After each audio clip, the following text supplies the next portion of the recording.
अस्सलाम वालेकुम। आप देख रहे हैं विजन पॉइंट। मैं हूं सारा खान। नाज़रीन, इस वक्त गैर मामूली हालात वाक़यात जनूबी एशिया के अंदर अनफोल्ड हो रहे हैं। हमने देखा कि पहलगाम का जो इंसिडेंट है 22 अप्रैल को, उसके बाद जनूबी एशिया के अंदर हालात हर गुजरते दिन के साथ टेंस होते जा रहे हैं। सिर्फ एक मुल्क के ऊपर जो वॉर मॉन्गरिंग सवार है मोदी का हिंदुत्व इंडिया, उसके बाद हम देखते हैं कि पूरी दुनिया जो है बड़ी क्लोजली मॉनिटर कर रही है कि ये क्या एक फुल स्केल फुल ब्लॉन वॉर लगेगी या क्या पाकिस्तान इंडिया का एक लिमिटेड एनकाउंटर होने वाला है। यहाँ बहुत सारे सवालात हैं।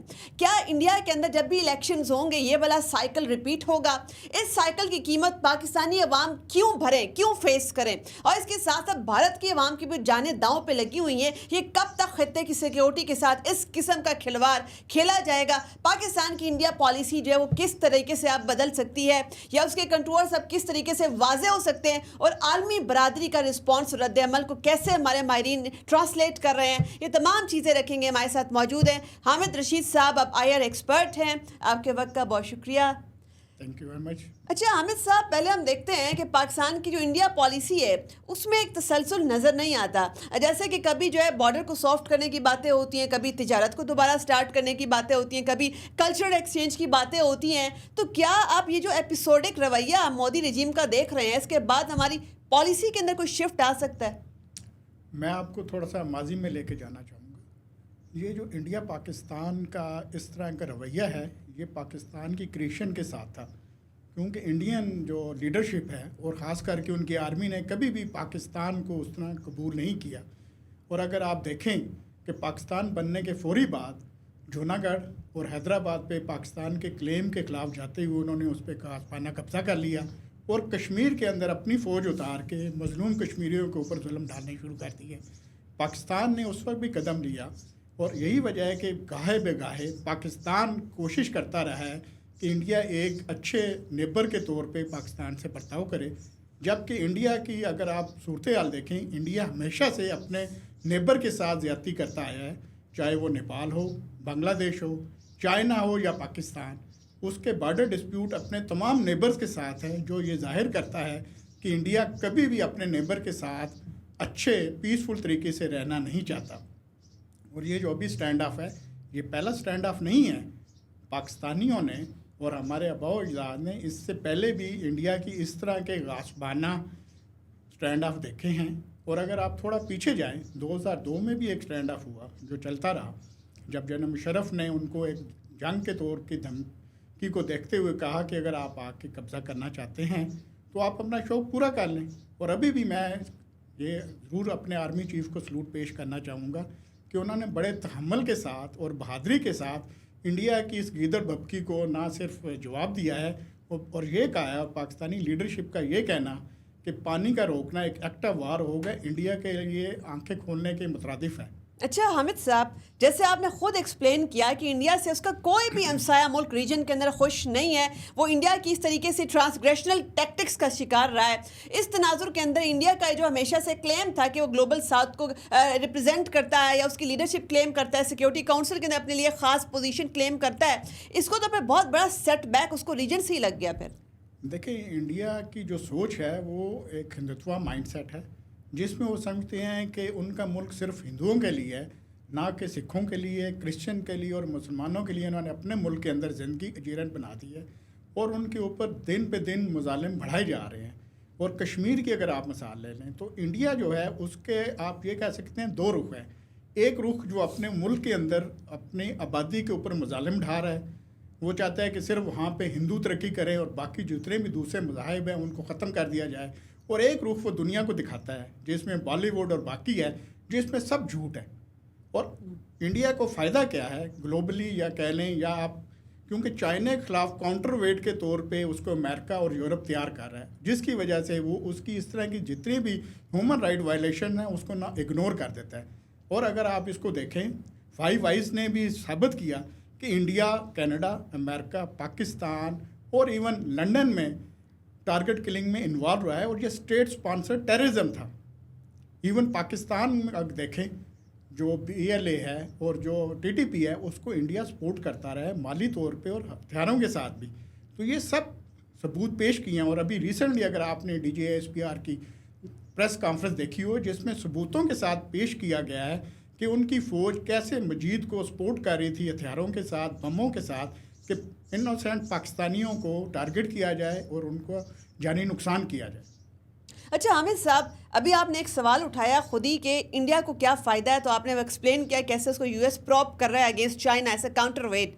सवाल मेरा यहाँ पर ये है कि दोबारा एक पुलवामा के बाद एक फॉल्स फ्लैग ड्रामा रचाने का के पीछे मोदी की क्या अज़ाइम है, जब आर्टिकल 370 एब्रोगेट कर चुके हैं, कश्मीर का स्पेशल स्टेटस गासिब कर चुके हैं, उनसे उनकी शनाख्त कश्मीरियों से छीन ली गई है, उनकी प्रॉपर्टीज़ के ऊपर कब्जा कर लिया गया है, फिर ये एक फॉल्स फ्लैग ड्रामा रचा के अपने ही शहरियों को कत्ल करने की क्या ज़रूरत पड़ी थी मोदी को? देखें, हिंदुओं की जो सोच है वो बहुत ही मकाराना और बहुत ही क्रूअल सोच है। वो मकसद हासिल करने के लिए अपने लोगों की बलि चढ़ाना आसान समझते हैं, और ये एक बड़ी दफ़ा हुआ है कि उन्होंने अपने ही लोगों को कत्ल करके इल्ज़ाम दूसरों पे देने की कोशिश की और उसमें बुरी तरह नाकाम हुए। अभी यह पहलगाम से पहले आपने पुलवामा का बड़ा अच्छा जिक्र किया। अभी तक पुलवामा के कोई सबूत इंडिया पेश नहीं कर सका, जो ये साबित करता है कि मोदी जो है वो सिर्फ अपने इलेक्शन जीतने के लिए, और इसकी भी वजह यह है कि जो हिंदुत्व माइंडसेट है वो मोदी बेचता है और उसकी आवाम खरीदती है। और ये जो एक नेक्सस बन गया है हिंदू मेजॉरिटी आबादी का और मोदी का, जिसकी वजह से मोदी इंटरनली अपनी ऑडियंस को बेवकूफ़ बनाने के लिए इस तरह के ड्रामे रचा के वोट हासिल कर लेता है। जब वो वोट हासिल कर लेता है तो फिर उसकी कोशिश ये होती है कि वो इंडिया को एक रीजनल पावर बनाने के लिए कभी वो अमेरिका कभी यूरोप के दरवाजे पे दस्तक देता है। और चूंकि चाइना और इस रीजन में रशिया जो है वो एक नेचुरल किस्म की सुपर पावर्स हैं, और यूरोप और अमेरिका अभी ये चाह रहे हैं कि किसी तरीके से चाइना की तरक्की को रोका जाए और जो रूस का असर और रसूख है इस इलाके में कम किया जाए। तो ये सब चीज़ों का नेक्सस मिल के इंडिया और मोदी को एक आप कह सकते हैं फॉरेन पॉलिसी में फ़ायदा देता है। उस फॉरेन पॉलिसी का फ़ायदा इंडिया एक्सटर्नली हासिल करता है और इंटरनली वो हिंदुओं को दबा के अपने मुल्क में वो बीजेपी की हुकूमत कायम रख रहा है। तो ये दो चीज़ें जो हैं ये आपको बड़े गौर से देखनी पड़ेंगी, क्योंकि पहलगाम वाक़े में भी यही सोच कार फरमा है। अच्छा हामिद साहब, इंडिया की जो मिलिट्री बिल्डअप है वो कई सालों से जारी है, उसकी डिफेंस स्पेंडिंग जो है बड़ी रोबस्ट, बड़ी जो है वो वाज़े होती जा रही है। इस तनाजुर के अंदर ये जो मिलिट्री बिल्डअप है अगर मजीद बढ़ता रहता है, अगर अमेरिका इसी तरीके से इंडिया को प्रॉप करता रहता है अगेंस्ट चाइना, तो रीजन का खत्ते का बैलेंस ऑफ पावर डिस्टर्ब होता है। तो फिर इंडिया की इस किस्म का एग्रेशन, हिंदुत्व माइंडसेट और ये एक्सपेंशनिस्ट आइडियोलॉजी कैसे रीजनल पीस को तबाह कर सकती है, या आप समझते हैं कि इससे कोई ख़तरा नहीं होगा? देखें, अगर हम इसको ज़रा अच्छे गौर से जायज़ा लें तो आपने बड़ा अच्छा पॉइंट उठाया है कि इंडिया की इस तरह की मदद अमेरिका की तरफ से और यूरोप की तरफ से ख़ासकर हथियारों के साथ बड़ी ख़तरनाक है रीजनल पीस के लिए। क्योंकि ये इलाका जो एशिया का साउथ ईस्ट एशिया है ये इस वक्त मोस्ट डेवलपिंग नेशन में शुमार होता है। इंडिया की अपनी आप इकनॉमिक ग्रोथ देख लें, बड़ी अच्छी रही है, और पाकिस्तान की भी माशाल्लाह अच्छी है। साथ चाइना आपके पास बहुत बड़ी इकॉनमी है, फिर ईरान और आगे रशिया। अभी अमेरिका का जो ग्लोबल डिज़ाइन है उस डिज़ाइन में वो ये चाह रहे हैं कि अगर हमने चाइना से कम्पीट करना है तो चाइना की तरक्की को रिसीड किया जाए, कम किया जाए, जिसकी वजह से वो इंडिया को बहुत ज़्यादा सपोर्ट करते हैं इकोनॉमिकली भी और अगर आप हथियारों के लिहाज से। अभी हम इंडिया फोकस पे आ जाते हैं। जब इंडिया इतने सारे हथियार जमा कर रहा है, स्टॉक पाइल कर रहा है, तो वो किसके ख़िलाफ़ इस्तेमाल होंगे? हमारे ख़िलाफ़, पाकिस्तान के ख़िलाफ़। और पाकिस्तान हमेशा से ये कहता है कि हम अपने दिफा के लिए हर वक्त तैयार रहेंगे और हम मुमकिन कोशिश करेंगे कि इंडिया कोई भी इस तरह की गासबाना कार्रवाई पाकिस्तान के आवाम के ख़िलाफ़ ना कर सके। इसमें इवन अभी आप देखें जब इंडिया का रिसेंट विज़िट हुआ मोदी का, तो ट्रम्प ने उसे F-35 खरीदने की ऑफ़र की, जो कि अगर देखा जाए तो इस एरिया का, रीजन का बैलेंस ख़राब करेगी, क्योंकि इंडिया एक ज़िम्मेदार मुल्क नहीं है। और इसकी आपने जैसे अभिनंदन वाला एपिसोड आपके सामने है, आप एक मुल्क की सॉवरेनिटी को थ्रेटन कर रहे हैं। इंडिया का मिसाइल पाकिस्तान के अंदर गिरना, तो ये पाकिस्तान के ज़िम्मेदारा आप कह सकते हैं कि कार्रवाइयाँ रही हैं और ज़िम्मेदारा इक़दामात रहे हैं कि हमने एक न्यूक्लियर कंट्री होते हुए भी कभी भी अपने किसी दूसरे हमसाये को धमकाया नहीं है, किसी दूसरे हमसाये की ज़मीन को प्लंडर नहीं किया, पामाल नहीं किया उसके तकद्दस को, जबकि इंडिया इसके अपोजिट है।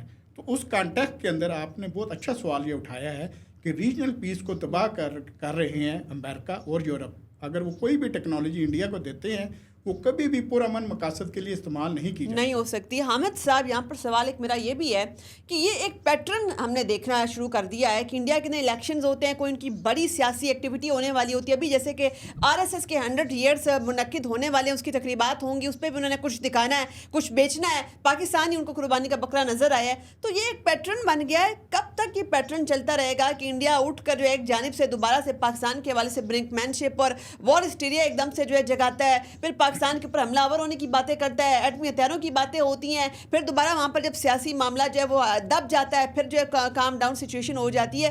पाकिस्तान की स्ट्रेटजी क्या होनी चाहिए? पाकिस्तान की स्ट्रेटजी पे आने से पहले मैं आपका जो बड़ा अच्छा सवाल है उसका थोड़ा सा जामिया जवाब देना चाहूँगा। देखें, ये माइंडसेट क्यों है। आपने बड़ा अच्छा आरएसएस का जिक्र किया, हिंदुत्व का जिक्र किया। मोदी की पैदाइश कैसे हुई? गुजरात में आपने देखा, फिर आपने ट्रेन बर्निंग का वाक़या हम सबके अच्छी तरह याद है, कैसे मुसलमानों को ट्रेन में जलाया गया। वो बेसिकली एक सोच मोदी के अंदर और हिंदुओं के अंदर डाली गई। और सबसे बड़े जुल्म की बात यह है कि जो सेकुलर इंडिया या शाइनिंग इंडिया का एक जो नारा इंडिया के अंदर बुलंद हुआ था, और इंडिया के अंदर जो आप कह सकते हैं कि ज़िम्मेदार लोगों की सोच थी कि इंडिया को माशी तौर पे तरक्की दी जाए और रीजन के अंदर एक अच्छा बैलेंस क्रिएट किया जाए, उसको मोदी ने तबाह कर दिया, जिसका नुकसान कल को इंडिया को ही होगा। जब आप आग लगाते हैं तो सबसे पहले आपका अपना घर जलता है, दूसरे के घर तो जलेंगे ही जलेंगे, आपका घर भी महफूज नहीं रहेगा। इसी तरह इस वक्त अगर देखा जाए तो ये सारा जो ड्रामा किया जा रहा है या न्यूक्लियर जंग की बात की जा रही है, तो पाकिस्तानियों के पास तो सिर्फ अपनी जान खोने के, और हम शहादत को एक बड़ा अजीम मर्तबा समझते हैं। इसलिए आप देखेंगे इस वक्त पाकिस्तानी कौम ना डरी है ना घबराई है, बल्कि एक बहुत अच्छे हाई मोराल में है, और वो इंडिया को दावत दे रहे हैं कि कल नहीं आज जंग शुरू करो। ये जो मोराल हमने देख रहे हैं कि मीम्स का भी एक तूफान आया हुआ है। हमारी जेन जी तो खास तौर पर कीबोर्ड वॉरियर्स हैं, उन्होंने उनके मजाक उड़ा उड़ा के उनकी धमकियों का तहस नहस कर दिए। देखें, पाकिस्तान जो है ना एक इस्लामी मुल्क है, ज़्यादातर यहाँ पे मुस्लिम लोग आबाद हैं। हमारे जो बाकी माइनॉरिटीज़ में हैं उनका मोराल भी बढ़ा ही है, और वो समझते हैं कि पाकिस्तान के दिफा के लिए वो भी अपनी जान का नजराना पेश करेंगे, क्योंकि यहाँ पे उन्हें हर किस्म की आज़ादी हासिल है, यहाँ पे उन्हें अपने मज़हब की आज़ादी हासिल है, यहाँ पे उन्हें ज़िंदगी में हर तरह की अपॉर्चुनिटीज़ दी जाती हैं कि वो भी एक्सेल करें। आपकी फ़ौज के अंदर क्रिश्चियन जनरल भी हैं, हिंदू भी हैं। तो ये जो एक माहौल पाकिस्तान में है, इस माहौल ने एक्चुअली ये जो ऐसे आपने बात की हमारे नौजवानों को और हमारे तमाम आवाम को ये ताकत दी है और ये बहादुरी दी है कि वो इंडिया का बरतर के जवाब दे सकते हैं। दूसरी एक और चीज़ जो हमें ज़रूर याद रखनी चाहिए कि इंडिया के पास खोने को क्या है। उनकी माशी तरक्की जिसका वो इतना चर्चा करते हैं कि हमने पिछले सालों में ये कर दिया और अगले 5 सालों में ये करने जा रहे हैं, उनका रीजनल पावर बनने का ख्वाब जो चिकनाचूर हो जाएगा। अमेरिका का प्लान कि उसको चाइना के ख़िलाफ़ काउंटर वेट किया जाए, वो शोलों में जल जाएगा। एक वाहिद हिंदू मुल्क इंडिया सफ़ा अस्सी से मिट जाएगा। पाकिस्तान अगर मिटेगा तो रहेगा इंडिया भी नहीं, लेकिन मुस्लिम मुल्क और बहुत से हैं, हिंदू मुल्क एक ही है। ये बात इंडिया को समझनी चाहिए कि वो ये आग लगा के किसको डराना चाह रहा है। यही वजह है कि पाकिस्तानी मुसलमान होते हुए वो शहादत के ज़्यादा तलबगार हैं। इंडिया जितना ज़िंदगी चाहता है, हम उतना शहादत चाहते हैं। हामिद साहब, बस ये बता दीजिए कि अब हमारी स्ट्रेटजी क्या होनी चाहिए, हमारी इंडिया पॉलिसी क्या होनी चाहिए? क्या इसमें अब आप देखते हैं कि कुछ ठहराव आएगा, कुछ कंसिस्टेंसी आएगी? क्योंकि यहाँ पर ऐसी आवाज़ें भी उठती रहती हैं कि नहीं जी, हमें तो इंडिया के साथ नॉर्मलाइज करना है, तिजारत करनी है, कल्चर एक्सचेंज करना है, हमें नहीं, हमें हमारा हमसाया, चूँकि हमसाये को आप कोई भी दुनिया का मुल्क तब्दील तो नहीं कर सकता है। इस तनाजुर में एक ऐसा मुल्क है जो कि हर 2-3 साल के बाद एक पैटर्न बनाकर बैठा है कि पाकिस्तान को तड़ियाँ लगानी है, धमकियाँ लगानी है, हमला करना है, या फिर कुछ भी करके पाकिस्तान, आप देखिए उनका मीडिया उठाकर देख लें, उनकी आवाम के अंदर जो उन्होंने गुस्सा भरा हुआ है, जो नफरत, जो जहर, इनको अगर मौका मिले ना, ये यहाँ आप पर जिस किस्म का यहाँ पर जेनोसाइड करें उसकी तारीख में मिसाल नहीं मिलेगी। पाकिस्तान की क्या स्ट्रेटजी होनी चाहिए, इंडिया पॉलिसी क्या होनी चाहिए? मेरे ख्याल में इस वक्त जो आर्मी चीफ और जो वज़ीर-ए-आज़म ने स्टांस लिया है वो बिल्कुल काबिल तारीफ़ है, और उन्होंने बड़े अच्छे तहम्मुल के साथ प्रैग्मैटिक वे में इंडिया को एक करारा जवाब भी दिया है, और साथ ही साथ अमन के साथ रहने का पैगाम भी दिया है। वो पाकिस्तान की स्ट्रेटजी इस वक्त बहुत मुनासिब, हमवार, और आप ये कह सकते हैं कि दो धारी है। इसलिए कि पाकिस्तान इंडिया को दावत दे रहा है कि अगर वो आवाम और अपनी माशी तरक्की की हिफाजत चाहता है तो वो हमारे साथ अमन और सुकून के साथ रहे। इस तरह की गैर जिम्मेदाराना बयानात से बाज रहें। जबकि पाकिस्तान की तरफ से आप देखें किसी भी हॉकिश एलिमेंट को आगे बढ़ावा नहीं दिया गया, जबकि इंडिया में इससे अपोजिट है। आपने खुद जिक्र किया कि उसका मीडिया डरा हुआ है, उसके जो ज़िम्मेदार लोग हैं वो डरे हुए हैं, क्योंकि हिंदुत्व उनके ऊपर ज़ाती हमले करते हैं, उन्हें डराते हैं, उन्हें मारते हैं। इसलिए वो बेचारे वही ज़ुबान उनका मीडिया बोलता है और वही ज़ुबान उनके बेचारे इस वक्त एनालिस्ट भी बोल रहे हैं, क्योंकि उन्हें अपनी जान का ख़तरा है। ठीक है, जबकि दूसरी तरफ पाकिस्तान में इस वक्त ज़िम्मेदार लोग जो हैं वो इंडिया को ये पैगाम देने की कोशिश कर रहे हैं। इवन मेरा और आज आपका प्रोग्राम भी इंडिया को ये पैगाम दे रहा है कि दो न्यूक्लियर मुल्कों के अंदर जब जंग होगी तो ये बाहमी तबाही की तरफ लेके जाएगी। इसमें अगर आप नहीं बचेंगे तो हम भी नहीं बचेंगे। हामिद साहब, इंटरनेशनल कम्युनिटी का थोड़ा सा फैक्टर अगर एड्रेस कर लिया जाए, हमने देखा कि इंडिया ने 72 बार जो है वो पाकिस्तान के हवाले से पाकिस्तान के खिलाफ एक चार्जशीट पेश करने की कोशिश की। 100 से ज़्यादा डिप्लोमेट से वो खुद दावा करें हम मिल चुके हैं, पाकिस्तान के इल्ज़ाम तराशियाँ कर चुके हैं। इंटरनेशनल कम्युनिटी जो अपनी, मैंने अब तक किसी एक भी स्टेटमेंट में पाकिस्तान की मजम्मत नहीं देखी, पाकिस्तान का नाम किसी एक मुल्क ने भी नहीं लिया। क्या वजह है कि इंडिया का बयानिया बैरूनी दुनिया के अंदर बिक नहीं रहा, कोई इंडिया को संजीदा नहीं ले रहा, क्या वजह है? देखें, इंडिया कोई भी क्रेडिबल एविडेंस पेश नहीं करता, जबकि पाकिस्तान ने उसके बरखिलाफ क्रेडिबल एविडेंस विद तमाम शवाहिद के साथ पेश किए जो अनडिनाइबल हैं।